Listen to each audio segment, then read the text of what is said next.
हाँ, सो हम बात कर रहे थे कि मेजरली हम सोलर और विंड एनर्जी का यूज कर रहे हैं। तो और हम जो मेजर इलेक्ट्रिसिटी प्रोड्यूस कर रहे हैं वो किससे कर रहे हैं? Coal base, that is thermal power plant से कर रहे हैं। गुजरात में भी काफ़ी थर्मल पावर प्लांट है। हम इंजीनियरिंग जब मैं कर रहा था तो हमें भी देखने के लिए ले गए थे। एक है वनाक बोरी, फिर एक है उतरण थर्मल पावर स्टेशन। ओके, बहुत सारे हैं गुजरात में भी थर्मल पावर प्लांट जहाँ कोल बेस। अब ये है तो फिर क्या है, क्यों वापस फ्यूल सेल का कंसेप्ट? क्योंकि यहाँ पर जो हम बर्न कर रहे हैं उसकी कंपेयर में जो हम एफिशिएंसी की ना एफिशिएंसी, ओके, तो एफिशिएंसी क्या मिलती है तुम्हें आएगा थोड़ा बहुत फिजिक्स में। तो एफिशिएंसी कितनी मिलती है? 30 to 40%। मतलब जितना हम इनपुट दे रहे हैं उसका आउटपुट कितना मिल रहा है? 30 to 40%। तो ये तो बहुत कम हुआ।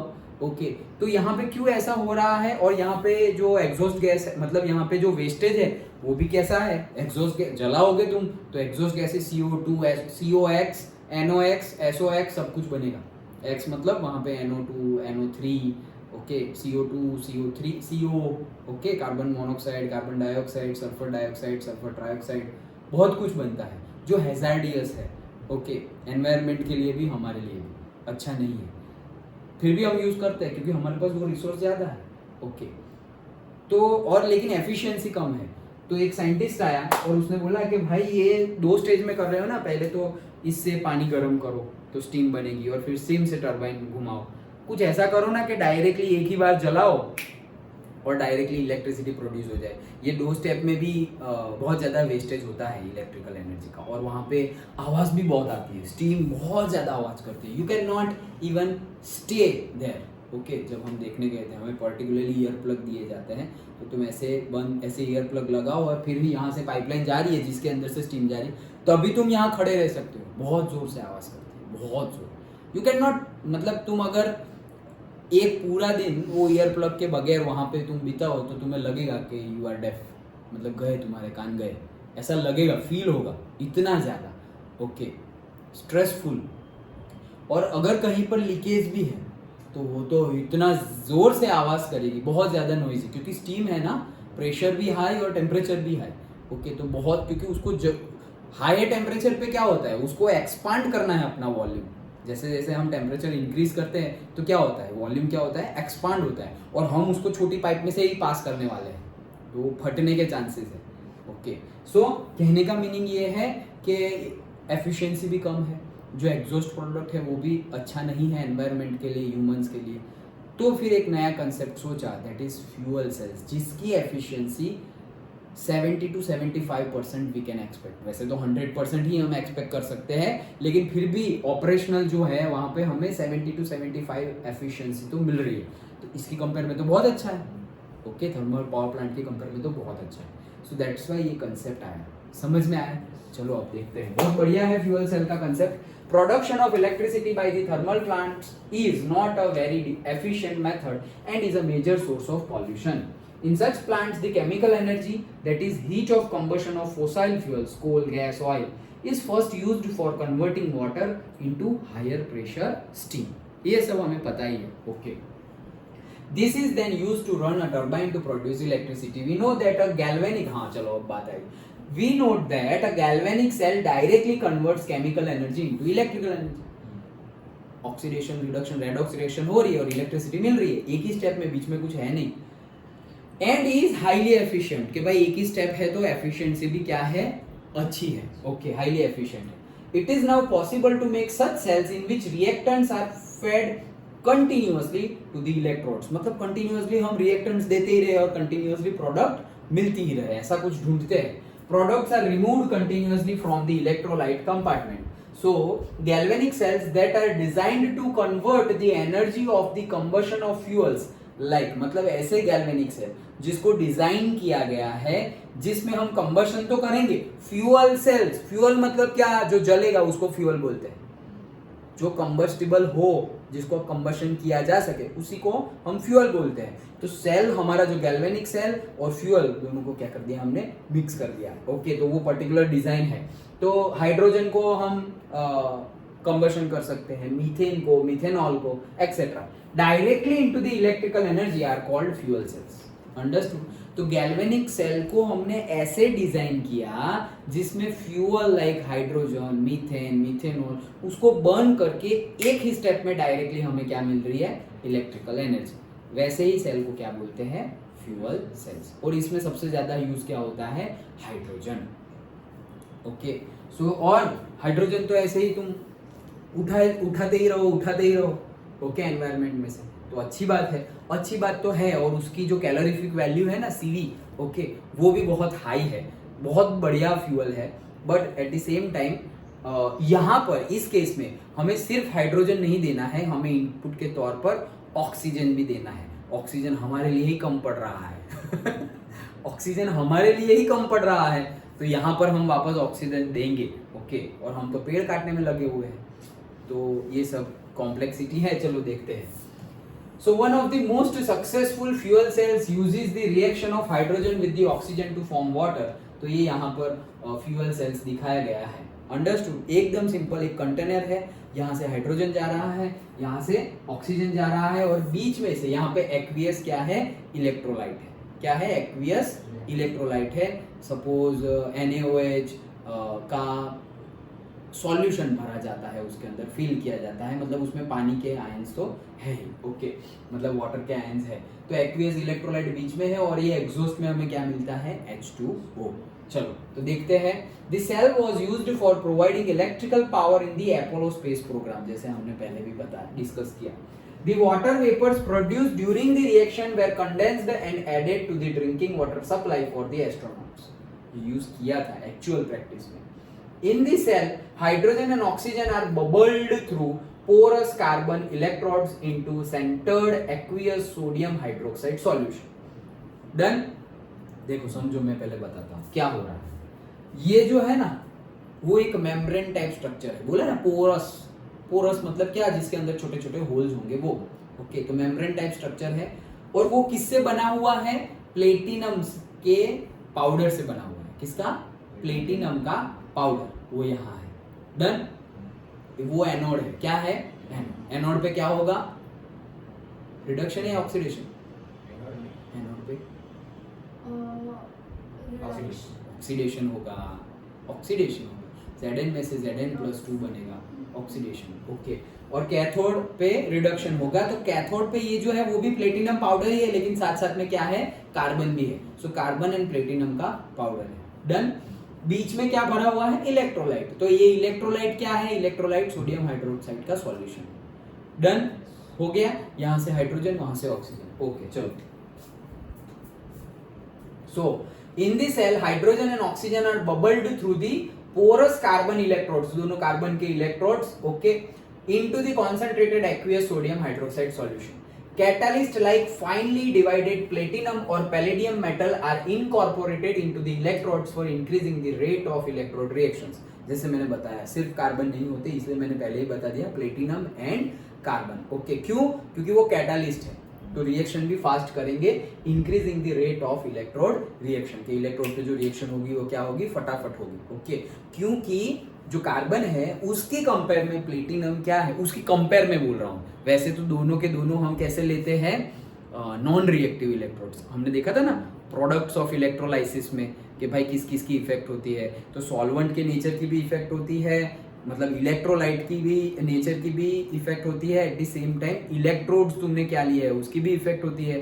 तो हमने पहले कॉपर लिए थे, फिर हमने लिए थे ग्रेफाइट के, प्लेटिनम के भी ले सकते हैं, सोने के भी ले सकते हैं जितना ज्यादा नॉन रिएक्टिव हो उतना अच्छा है। ओके, कहने का मीनिंग ये है। तो लेकिन यहाँ पर कार्बन की कंपेयर में प्लेटिनम थोड़ा सा रिएक्टिव है। किसकी कंपेयर में, कार्बन की कंपेयर में। तो इसीलिए हमने कार्बन तो है ही, लेकिन उसमें प्लेटिनम और पैलेडियम के भी पाउडर को क्या कर दिया है, मिक्स कर दिया है एज अ विच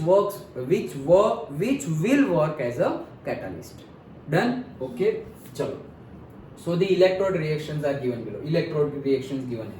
होता क्या है मैं तुम्हें बताता हूँ। यहाँ पर भी उन्होंने नहीं बताया है, जैसे कल भी मैंने बताया था कि होता क्या है। तो वो होता क्या है वो तुमने समझ लिया, उसको भी सेंटेंस में लिखो तो सेल बढ़िया है, मतलब सेल बढ़िया है इन द सेंस समझ में आ गया है, बढ़िया। ओके चलो, क्या हो रहा है, सबसे पहले यहाँ से क्या आएगा, हाइड्रोजन। ओके, ध्यान से समझना, हाँ, सुनना और समझना ध्यान से। यहाँ से क्या आया, हाइड्रोजन। जैसे ही यहाँ से हाइड्रोजन आया, बीच में क्या इलेक्ट्रोलाइट क्या है, NaOH का सॉल्यूशन है। मतलब पानी अंदर क्या कौन कौन से आयन होंगे भाई, पानी में बनाया हुआ है तो H+ होगा, OH- होगा, और NaOH है तो Na+ और OH- होगा। डन, समझ में आ गया? ओके। अब ये जो H2 आ रहा है वो यहाँ जैसे ही आएगा पोरस मीडियम पर, एनोड पर आएगा, वहां उसका क्या ऑक्सीडेशन स्टार्ट हो जाएगा। ऑक्सीडेशन स्टार्ट होगा तो क्या बनेगा, 2 H थे, H2 मतलब 2 H थे, तो दोनों क्या बन जाएंगे, H+H+। डन। जैसे ही आए क्या बन गए, H+H+। कब बनेंगे, जब 2 इलेक्ट्रॉन रिलीज करेंगे तब बनेंगे। ये 2 इलेक्ट्रॉन घूम के चले गए कहाँ पर, कैथोड पर। तो यहाँ लिखाया नहीं है, बट ये घूम के, यही बता दूंगा। ओके, चलो हाँ, तो क्या बोल रहा हूँ कि ये क्या है, NaOH एंड H2O यहाँ पर है। जैसे ही यहाँ पर आए तो यहाँ ऑक्सीडेशन रिएक्शन हो गई, एनोड है तो यहाँ पे ऑक्सीडेशन रिएक्शन हो जाएगी, और ऑक्सीडेशन रिएक्शन में क्या होगा कि H2 है उसमें से क्या बन जाएगा, 2H प्लस 2 इलेक्ट्रॉन। डन। एक H है, उसने एक H प्लस बन गया, एक H में से एक H प्लस बन गया। कैसे बनेगा, एक इलेक्ट्रॉन निकाल के। ठीक है, दूसरा H है, उसमें से भी H प्लस बन गया। कैसे बनेगा, एक इलेक्ट्रॉन निकाल के। तो तुम्हारे 2 H थे, उसमें से बने क्या, 2 H प्लस बने, तो मैंने साथ में लिख दिया 2 H प्लस। और कितने निकले, 2 इलेक्ट्रॉन निकले। वो 2 इलेक्ट्रॉन यहां से घूम के आ जाएंगे कहां पर, कैथोड। डन, समझ में आ गया, पक्का, श्योर।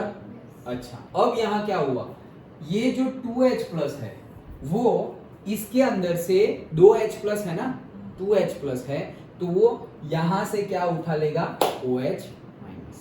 क्या उठा लेगा, OH माइनस।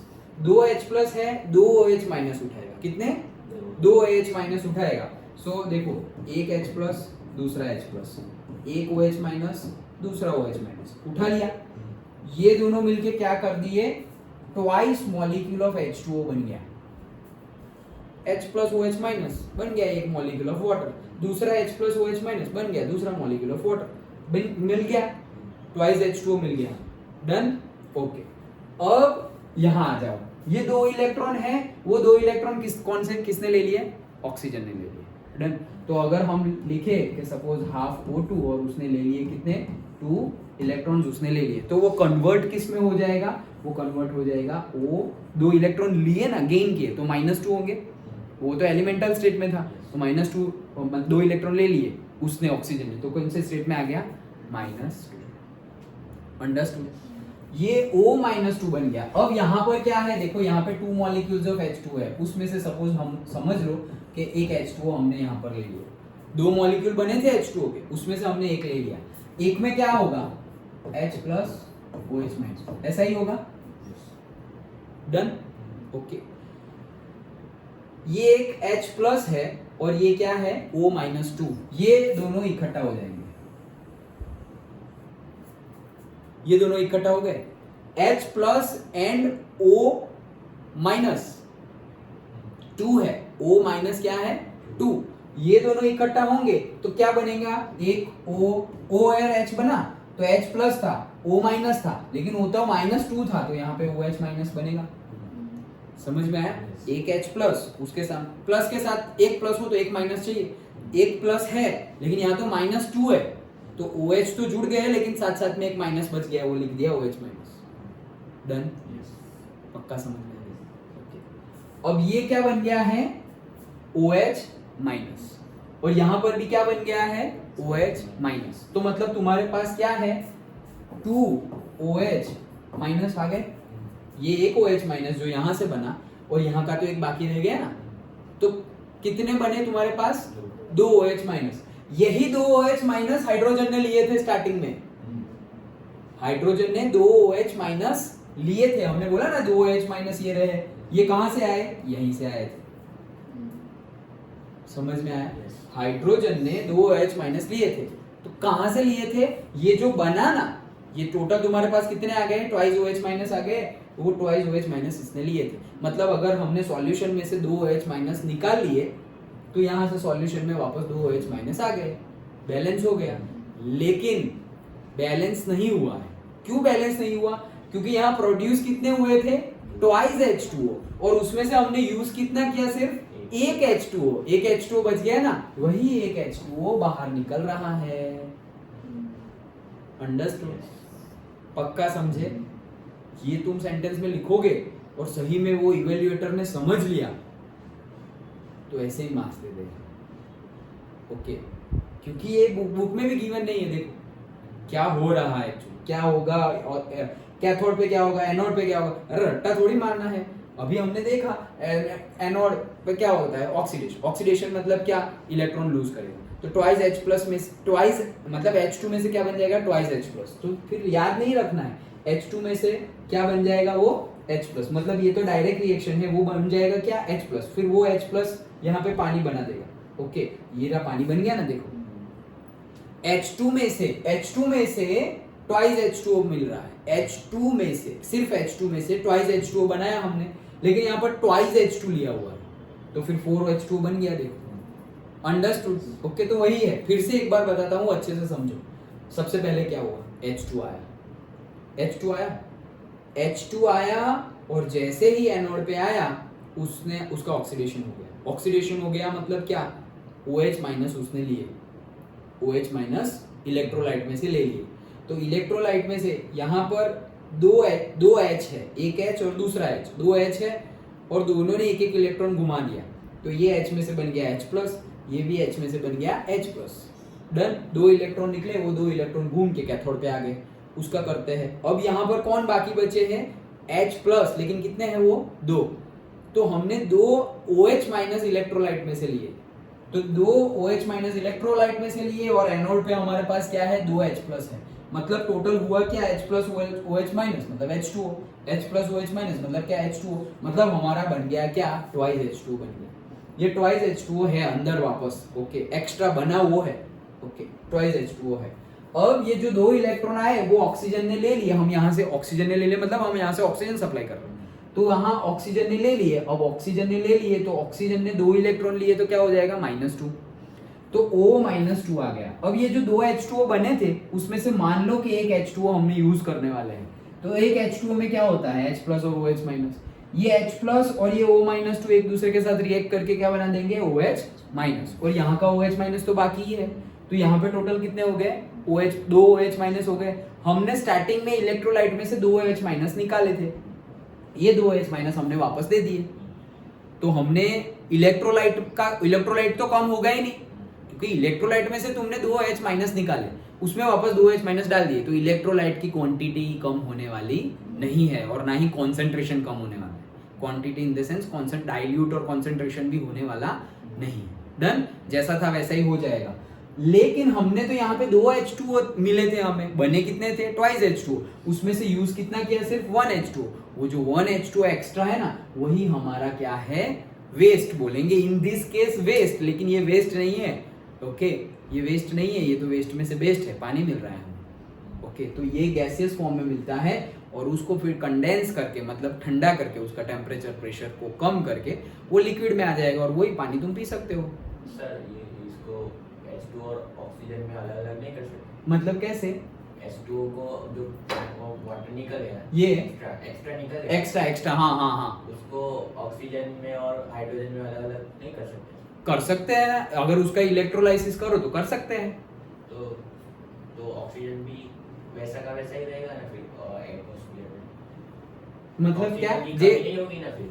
हाँ, लेकिन फिर वो तुम एनर्जी डाल रहे हो ना, ऑक्सीजन की कमी नहीं होगी। अभी सपोज तुम्हें एक्स्ट्रा H2O मिल गया, अब तुम बोल रहे हो गुड थिंकिंग। ओके, जैसे कि H2O मिला है तुम्हें, हम क्या बोल रहे थे कि ऑक्सीजन की कमी की स्टार्ट कर रहे थे, तो वो क्वेश्चन आया।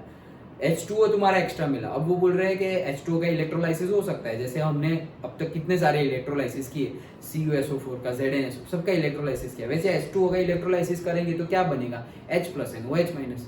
तो वहां से वापस ऑक्सीजन बन सकता है। जैसे हमने पहले ही बताया कि H2O का इलेक्ट्रोलाइसिस, H2O है मतलब H प्लस OH माइनस है, और हमने बोला था कि डाइल्यूट H2SO4 है, उसका तुम कर रहे हो। तो हमने बोला था कि एक इलेक्ट्रोड पे ऑक्सीजन मिल रहा है, एक इलेक्ट्रोड पे हाइड्रोजन मिल रहा है। तो ये तो अच्छी बात है कि तुम्हें ऑक्सीजन और हाइड्रोजन तुम एटमॉस्फेयर में डाल रहे हो, अच्छी बात है। लेकिन यहाँ पर भी एक लॉस है। क्या? ये इलेक्ट्रोलाइसिस प्रोसेस है, उसमें हमें इलेक्ट्रिकल एनर्जी देनी पड़ेगी। उतनी ज़्यादा नहीं देनी पड़ेगी ऐसे? नहीं उतनी ज़्यादा मतलब कि इलेक्ट्रोलाइसिस के लिए जितनी नेसेसरी है मतलब उतनी तो देनी ही पड़ेगी। जैसे कि अगर वही इलेक्ट्रोकेमिकली वर्क करे, केमिकल एनर्जी का इलेक्ट्रिकल एनर्जी में कन्वर्जन करे, तो उनका जो आउटपुट है सपोज वो मिल रहा है 1.1 वोल्ट और हम दे रहे हैं अभी 1.5 वोल्ट, तो उतनी जितनी तुम दोगे एनर्जी उतना ही रिलीज होगा। हम बोल रहे हैं कि सपोज हम वो इलेक्ट्रोकेमिस्ट्री पे वर्क करे और केमिकल एनर्जी का इलेक्ट्रिकल एनर्जी में कन्वर्जन करे तो वो 1.1 वोल्ट है और तुम सामने दे रहे हो 2 वोल्ट मतलब 0.9 वोल्ट ज्यादा दे रहे हो। तो 0.9 वोल्ट ज्यादा दे रहे हो, सपोज मान लो कि यहाँ H2O का इलेक्ट्रोलाइसिस हो गया और तुम्हें एक इलेक्ट्रोड पे ऑक्सीजन, एक इलेक्ट्रोड पे हाइड्रोजन मिल गया, मिल तो जाएगा लेकिन ऐसा नहीं है कि तुमने 0.9 वोल्ट एनर्जी दी और उससे तुम्हें 1 kg ऑक्सीजन 1 kg हाइड्रोजन मिलेगा, नहीं, उसकी क्वांटिटी भी बहुत कम होगी, पता भी नहीं चलेगा, उतनी ऐसे बबल निकले और बस बन गया, वो बबल को पकड़ लेना नहीं तो गया, बस उतना ही प्रोड्यूस होना था, लाइक दैट। ओके, तो जितनी एनर्जी देंगे, जैसे कि हमने अभी सारे सेल में देखा प्राइमरी और सेकेंडरी में कि भाई एक जो कपलिंग बैटरी होती है उसका कितना होता है, तो भाई उसका 1.5, सेकेंडरी में हमने देखा 1.35 और 2 वोल्ट देखा ना सेकेंडरी में, वो तो उसके लिए देखा था, 2 वोल्ट भी देखा ना हमने चार्जिंग वाले केस में, तो 2 वोल्ट सिर्फ 2 वोल्ट मिल रहा है, तो उसके लिए फिर हमें 6 बैटरी को 6 सेल को क्या करना पड़ा, सीरीज में कनेक्ट करना पड़ा, तब जाके एक बड़ी बैटरी बनी 12 वोल्ट की।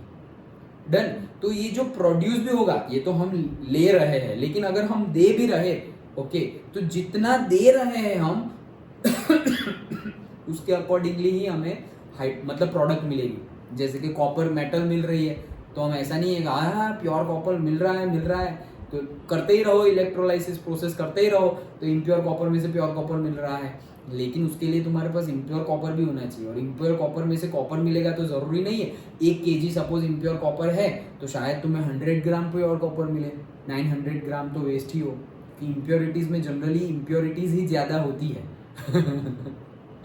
अंडरस्टूड? ओके, तो क्वेश्चन सही है कि हाँ वैसे सोचे तो हमने ऑक्सीजन हाइड्रोजन यूज किया, अभी H2O का ही इलेक्ट्रोलाइसिस कर दो तो वापस एटमॉस्फेयर में H2O चला गया, हाइड्रोजन भी चला गया, ऑक्सीजन भी चला गया, लेकिन इसमें प्रॉब्लम क्या है इलेक्ट्रोलाइसिस करने में? गुड क्वेश्चन, यहीं से तुम्हें आंसर मिल जाएगा। क्या? यहाँ जितनी पावर प्रोड्यूस होगा यहाँ पे रफली कितना होता है 1.23 वोल्ट, यहाँ कितना होता है 1.23 वोल्ट, तो यहाँ से जो तुम्हें पावर मिल रहा है मतलब इलेक्ट्रिसिटी मिल रही है वो इतनी मिल रही है। अब ये जो H2O है उसका तुम इलेक्ट्रोलाइसिस करोगे तो तुम्हें अगर इससे ज्यादा देना पड़े मतलब यू आर एट लॉस, अगर इससे कम देना पड़े और वो लोग अलग हो जाए तो you are at profit. But actual case में प्रैक्टिकल करके देखा गया कि इससे ज्यादा ही देनी पड़ता है electrical energy, that's why. Otherwise possible है, पॉसिबल तो वैसे भी है लेकिन वेस्ट ज्यादा हो जाएगा। पॉसिबल तो है ही, ये पानी में से हम हाइड्रोजन ऑक्सीजन बना ही सकते हैं, लेकिन हमने ये सब कुछ किया लेकिन एट दी एंड कंक्लूजन में हमारा लॉस हुआ है वैसे माने में। अंडरस्टूड? ओके, सो बट यहाँ पर देखो कंबशन भी कर रहे हैं हम और साथ साथ में हमें वाटर भी मिल रहा है। अंडरस्टूड? तो that's why this is used. समझ में आया? अब जैसे मैंने समझाया वैसे ही एनोड पे क्या होगा, तो देखो मैंने समझाया वैसे याद रखना, ये रट्टा मारने गए तो फिर मजा नहीं आएगा। एनोड पे क्या हो रहा है तुमने देखा, क्या हो रहा है, H2 आया तो क्या हुआ, उसमें से देखो हमने कैसे लिखा, हमने जो अभी लिखा था उसके केस पे तुम्हें याद रखने की भी जरूरत नहीं है। आया तो क्या हुआ, सपोज मेरे पास था H2, उसमें से क्या बन गया, तो उसमें से बन गया ट्वाइस H प्लस 2 इलेक्ट्रॉन, हो गई एनोड की रिएक्शन। डन? ओके, अब एनोड पे क्या हो रहा है, तो हाफ O2 प्लस ये जो कैथोड पे क्या हो रहा है, ये 2 इलेक्ट्रॉन आ गए तो ये क्या बन गया O -2, ये रख करो, क्या बन गया O -2। डन? हाफ O2 था मतलब एक O है, उससे 2 इलेक्ट्रॉन ले लिए तो क्या बन गया O -2। ये हमारी बेसिक रिएक्शन है, ये बेसिक हो रहा है। अब हमने देखा क्या कि भाई यहाँ पे तो पानी भी बन रहा है, यहाँ पर तो पानी भी बन रहा है, तो यहाँ पे पानी ऐड कर दो भाई H2O।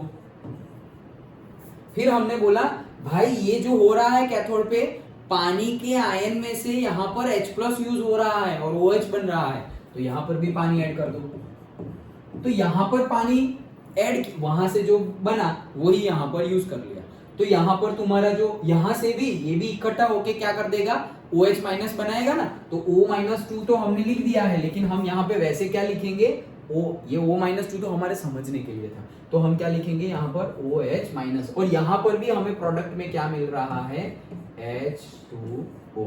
लेकिन यहाँ पर जो प्रोड्यूस हुआ वो कितना, सपोज 2 मॉलिक्यूल H2O, और यहाँ पर ये 2 मॉलिक्यूल्स में से एक मॉलिक्यूल्स यूज कर लिया और फिर से पानी बन रहा है, तो एक जो एक्स्ट्रा मिला that is our profit. Understood. अब इसी को तुम समराइज करके लिखो, तो यहाँ पर देखो ऑक्सीजन है, तो ऑक्सीजन इस साइड आ गया लेफ्ट हैंड साइड में, एनोड लेते हैं पहले। तो एनोड में देखो क्या है, H2, तो H2 आ गया, OH-, तो ये OH- कहां से आए भाई, यहाँ हमने बोला ना कि OH- लेंगे तभी तो ये H2O बने।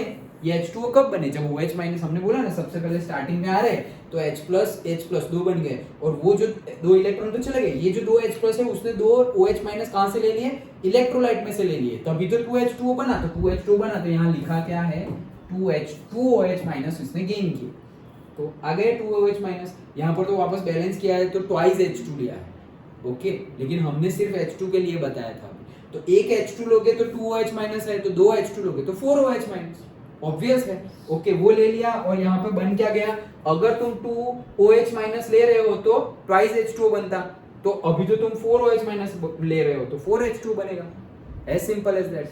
अब 4 H2O बना, और भाई ट्वाइस H2 है तो मतलब 4 इलेक्ट्रॉन निकलेंगे, तो 4 इलेक्ट्रॉन निकल देंगे, डन। अब ये 4 इलेक्ट्रॉन किसे देंगे हम, कैथोड को। तो ऑक्सीजन अब ये 4 इलेक्ट्रॉन लेगा और पानी भी यूज करेगा। हमने कितना यूज किया था, 1 मॉलिक्यूल, 2 बने थे उसमें से 1 यूज किया था, ओके। यहाँ पे 4 बने हैं उसमें से 2 यूज किया, बैलेंसिंग के लिए, समझ रहे हो, ओके।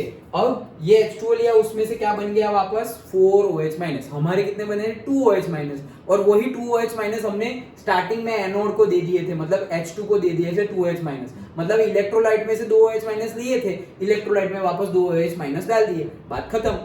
तो हमने अभी इलेक्ट्रोलाइट में, इस केस में बुक वाली रिएक्शन में हमने 4 OH- लिए थे, वापस 4 OH- डाल दिए, बात खत्म, इलेक्ट्रोलाइट में बैलेंस हो गया। लेकिन यहाँ पर कितने हैं, 4 H2O बने हैं एनोड पे, कैथोड पे यूज कितने हुए हैं, 2 H2O, मतलब 2 H2O का प्रॉफिट, अंडरस्टूड। तो उन्होंने बैलेंसिंग किया है, इसलिए 2 H2O का प्रॉफिट हमने ऐसे ही समझा, तो हमने 1 H2O का प्रॉफिट भी दिखाया।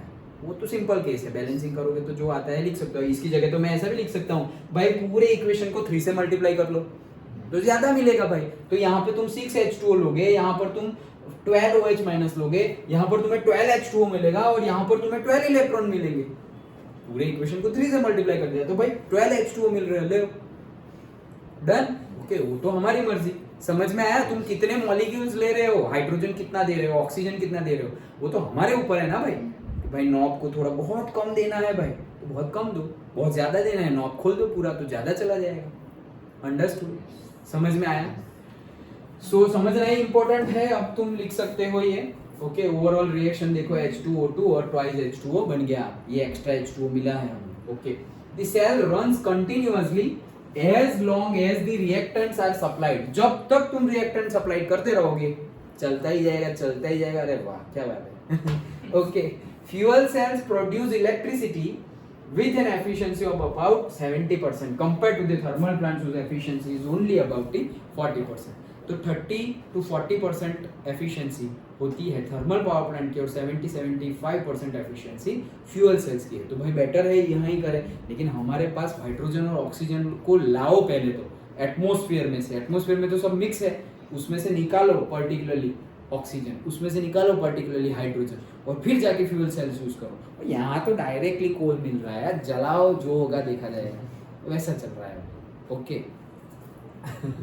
There has been tremendous progress in the development of new electrode materials. तो भाई नए नए इलेक्ट्रोड मटेरियल पे अभी भी रिसर्च चल रहा है भाई। कार्बन प्लेटिनम पैलेडियम का पाउडर लिया है, अभी और कुछ करे क्या, अंदर डाले क्या, सो दैट हमारी एफिशिएंसी और बढ़ जाए और बढ़ जाए। जैसे कि तुम रिसर्च करो, तुमने 12th तक पढ़ाई की, फिर तुम ग्रेजुएशन करो, फिर सपोज तुम मास्टर डिग्री करो, फिर तुम्हें लगेगा नहीं भाई हम तो साइंटिस्ट ही बनेंगे, ओके, तो फिर तुम रिसर्च कर रहे हो, मास्टर डिग्री में भी तुम रिसर्च कर सकते हो, तो रिसर्च कर रहे हो, तो रिसर्च मतलब क्या, कुछ नई चीज फाइंड करना। अब तुम सोचोगे अरे सब कुछ तो कर दिया है, अभी बचा क्या है, अरे बहुत कुछ बचा है। जैसे ये एफिशिएंसी है 70 है, 70 का तुम 70.1 कर दो ना, अभी की एफिशिएंसी 70 है, और तुमने कोई ऐसा डिजाइन किया या तुमने ऐसा कोई प्लस माइनस किया एक्सपेरिमेंटल सेटअप में, एपरेटस में, किसी में भी इनपुट में, कि एफिशिएंसी 70 से 70.1 इतना इंप्रूवमेंट किया ना, then also you are a scientist. इतना इंप्रूवमेंट 0.1% का भी तुमने इंप्रूवमेंट दिखाया, then also you are a scientist. 50 साल के बाद बोलेंगे लोग कि भाई इन दिस ईयर 2030 बोल दो या 2028, Kavan, Chirag, Jumi, they are performed an experiment और उसमें एफिशिएंसी इंक्रीज हुई थी 73%, which is almost 3% increase. Okay, so now we are learning about that. ऐसे आ सकता है, कुछ भी आ सकता है। ओके, चलो, there has been tremendous progress in the development of new electrode materials, better catalyst and electrolytes for increasing the efficiency of fuel cells. Okay, these have been used in automobiles. लेकिन ये जो मैंने बताया ना, वो है, हो सकता है, कर सकते हो, but it's a long journey. Okay, scientist बनना, कुछ रिसर्च करना लॉन्ग जर्नी है, और हम क्या है, हम छोटी रेस में तो बहुत भाग लेते हैं, मैराथन में नहीं भाग पाते क्योंकि स्टेमिना ज़्यादा चाहिए, लंबे समय तक दौड़ना है। ओके, तो वो तुम्हारी कंसिस्टेंसी, तुम्हारी सहनशीलता कितनी है, तुम कितना सहन भी कर सकते हो। इन बीच में अगर साथ साथ में फिर जॉब भी लेनी है, क्योंकि एक एज के बाद फिर तुम्हें घर से पैसे मिलने बंद हो जाएंगे इन द सेंस तुम्हें खुद ही लगेगा कि नाउ यार I should earn like that. तो एक एज के बाद पैसे, एक एज के बाद मैरिज की बातें एंड ऑल, और एक एज के बाद मैरिज हो गए, मैरिज होने के बाद एक एज के बाद बच्चे हो गए, इन सब के साथ साथ तुम रिसर्च, बहुत टफ नहीं है, लोग कर ही रहे हैं, बट क्या तुम वो लोगों में से हो, that you have to decide. Okay, then वो सब आ जाता है प्रायोरिटी पे, तुम किसको कितनी प्रायोरिटी दे रहे हो। ओके, फैमिली को प्रायोरिटी दे रहे हो, पैसों को प्रायोरिटी दे रहे हो, या करियर को प्रायोरिटी दे रहे हो, और वो करने के बाद भी तुम्हारा क्या है, करने के बाद भी चलो रिसर्च साइंटिस्ट बन गए तुम, अब क्या, अब तुम्हारे लिए कुछ है, तो भाई नॉलेज तो इतना है कि पूरी जिंदगी मरते दम तक हम एक्सपेरिमेंट ही करते रहे और कुछ ना कुछ करते रहे, तो वो तो खत्म होने वाला नहीं है। Improvement will always be there, improvement तो करना पड़ेगा ही, तो वो तो रहेगा ही। तो फिर एक एज के बाद फिर हम बहुत लेट उठे और बोले हाँ अब 50 इयर्स जैसा हो गया है, अब ठीक है, now I will marry and I will have kids and all. बोले वो भाई खत्म लाइफ अभी थोड़े सालों में जाने का समय आ जाएगा, ऐसे like that. Okay, so it's up to us कि हमें, और ये तो हो गई टेक्नोलॉजी की बात, ये जितना डीपली हम टेक्नोलॉजी में जा सकते हैं ना, उतना नहीं, उससे मतलब हम कंपेयर ही नहीं कर सकते, उतना डीपली जाना होता है स्पिरिचुअल साइंस में। ओके, मतलब तुम ह्यूमन लाइफ में इतना आगे बढ़ सकते हो that you can meet God, इतना आगे बढ़ सकते हो। Okay, you can meet God and शायद तुम्हें हंसी आए, बट इतना आगे भी बढ़ सकते हो कि you can be a God. Okay, but फिर जैसे यहाँ आगे बढ़ने में मेहनत करनी पड़ती है, तो फिर तो एक सोचो कि एक हमें एमपी बनना है, एमएलए बनना है, तुम्हें आईएएस बनना है, आईपीएस बनना है, जेईई क्रैक करनी है, ये उसके लिए कितनी मेहनत है। और मैं बोल रहा हूँ कि you can meet a god, भाई तुम भगवान से मिले, you can be a god, तो ये तो हाईएस्ट हो गया, उसके बाद तो कुछ बाकी नहीं, तो सोचो कि इसके लिए अगर इतनी मेहनत करनी पड़ती है तो उसके लिए कितनी मेहनत करनी पड़ेगी। ये सब तो कोई कंपैरिजन ही नहीं है ना। अंडरस्टूड, समझ आओ, अंडरस्टूड। ओके, बट पॉसिबल है, और इट डिपेंड्स ऑन अस कि हमारे कर्मास एंड ऑल कैसे है। Based on that next birth हमें ह्यूमन मिलेगा, there is no surety. Spirituality के अकॉर्डिंगली तो, और अभी जो हमारे सेजेस एंड ऑल है उनके अकॉर्डिंगली तो 70% of the population will go to the from 2 lakhs to 4 lakhs. Okay, means degradation. Okay, से एनिमल कैटेगरी. क्यों? क्योंकि हमारे अकॉर्डिंग टू हम देखो वहाँ यहाँ पर भी लॉ है, वो भी लॉ है, लॉ ऑफ कर्म, वो भी लॉ है.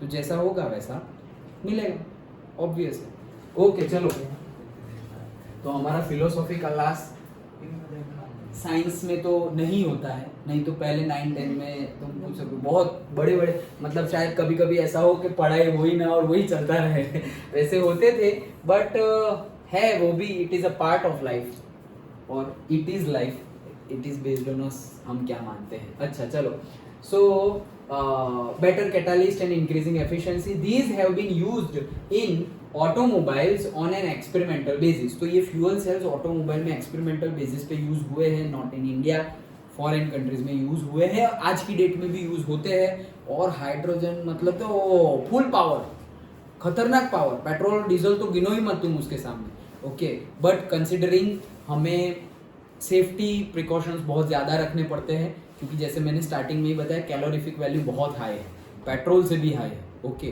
तो मतलब पेट्रोल जलाओ और जो ब्लास्ट होगा, तो इसको जलाओगे तो और भी भयानक ब्लास्ट होगा. तो फिर वो जो तुम कंटेनर में ये कर रहे हो, ये बैटरी फ्यूल सेल बनाने के लिए कंटेनर चाहिए ना, तो वो कंटेनर की कैपेसिटी भी वैसी होनी चाहिए. तो इसके लिए हम क्या कर रहे हैं, इसके लिए हम मटेरियल्स एलिमेंट्स का ब्लेंड कर रहे हैं, नए नए एलिमेंट्स बना रहे हैं. जैसे हमने पढ़ा था 94 तक के तो नेचुरली मिले थे, हमने 11th में पढ़ा था ना क्लासिफिकेशन ऑफ एलिमेंट में कि 94 तक तो 92-94 तक तो नेचर में से मिलते हैं, बाकी के तो लेबोरेटरी में बनाए गए एलिमेंट्स अभी भी बना ही रहे हैं, बना ही रहे हैं, जिसकी प्रॉपर्टी एकदम, मतलब हॉलीवुड मूवीज में तुम देखोगे अलग अलग मटेरियल के नाम दे दिए, वाइब्रेनियम ये वो, कि भाई उससे मतलब पूरा अर्थ में इतनी इलेक्ट्रिसिटी के मतलब कभी खत्म ही ना हो, उतनी इलेक्ट्रिसिटी एंड हो. तो वो कंसेप्ट है क्या कि हमें एक्चुअली ये डिजायर है हमारी कि हम ब्लेंड करके ऐसा कोई एलिमेंट ढूंढ ले. ओके, कि भाई ये हमारी इलेक्ट्रिसिटी के लिए जो हम सोलर यूज कर रहे हैं, ये वो जो यूज कर रहे हैं, तो बहुत इजीली मिल जाए. जैसे सोलर देखो इजीली मिल रहा है, सनलाइट आ रही है और हम इलेक्ट्रिसिटी, अभी देखो ये एसी सोलर पे चल रहा है, फैन सोलर पे चल रहा है. ओके, तो देखो बोर्ड चल रहा है सोलर पे, अंडरस्टूड. तो दैट इज द थिंग, ऐसे इन्वेंशन हम करते जाए सो दैट बहुत इजी हो जाए. वहाँ पे साइंटिस्ट लगे पड़े हुए हैं. ओके, हाँ, सो पॉल्यूशन फ्री है या इसका कुछ क्या है भाई एडवांटेज? पॉल्यूशन फ्री, भाई वहाँ पे कितना पॉल्यूशन हो रहा है, ये पॉल्यूशन फ्री. नॉइज फ्री, वहाँ पे खतरनाक नॉइज, हमने स्टार्टिंग में ही बात की, यहाँ पे कोई नॉइज नहीं, आराम से बन रहा है. Okay, noise free, pollution free, and in a view of their future importance. Future importance है. ओके, क्योंकि भाई अभी तो चला हो कोल, फिर कोल माइन में से कोल निकलेगा ही नहीं, तो क्या करोगे? तो फिर डिपेंडेंसी आई जाएगी रिन्यूएबल में, फ्यूल सेल्स में. Okay, a variety of fuel cells have been fabricated and tried. तो अभी भी बहुत सारे फ्यूल सेल्स जो है उनको थोड़ा थोड़ा कुछ ना कुछ चेंज करें. जैसे हमने इलेक्ट्रोड की बात की, इलेक्ट्रोड में कुछ चेंज किया, कैटालिस्ट में कुछ चेंज किया, सो दैट एफिशिएंसी बढ़े और कुछ ना कुछ इंप्रूवमेंट हो. वैसा अभी तक होते ही जा रहा है, अभी भी हो रहा है, फ्यूचर में भी होगा, क्योंकि हमें डेवलपमेंट करना है. जैसे कि पहले प्राइमरी सेल था तो हम वहां रुक नहीं गए, अरे क्या बात कर रहे हो, केमिकल रिएक्शन हो रही है और हमें इलेक्ट्रिसिटी मिल रही है, वाह वाह वाह, बस बैठे रहे. नहीं, फिर हमने सेकेंडरी सेल ढूंढा, फिर वहां भी बैठे नहीं रहे, फ्यूल सेल्स पे आ गए. नाम याद रखना, बुक में आया नहीं, लेकिन साइंटिस्ट का नाम था बेकन. ओके, जिसने ये आइडियोलॉजी दी थी फ्यूल सेल्स की कि भाई ऐसा करो, ये 2 स्टेप में कर रहे हो, इससे अच्छा कोई एक ऐसा स्टेप बताओ जिससे कि डायरेक्टली केमिकल एनर्जी का किस में कन्वर्जन हो जाए, इलेक्ट्रिकल एनर्जी में कन्वर्जन हो जाए. ओके, तो उनका नाम था बेकन, BEACON, बेकन. हाँ, अंडरस्टूड. ओके, सो आज हमारा थोड़ा लेक्चर छोटा रहेगा, जैसे मैंने बताया था टाइमिंग की वजह से. और हमारी सिर्फ और सिर्फ देखो, ये हाइड्रोजन इकोनॉमी पढ़ना very interesting. Okay, hydrogen economy so बहुत इंटरेस्टिंग है. सो हमारा सिर्फ और सिर्फ एक टॉपिक बाकी है, कोरोजन. एंड हमने न्यूमेरिकल कहाँ तक किए थे? 5 तक किए थे. तो है कितने?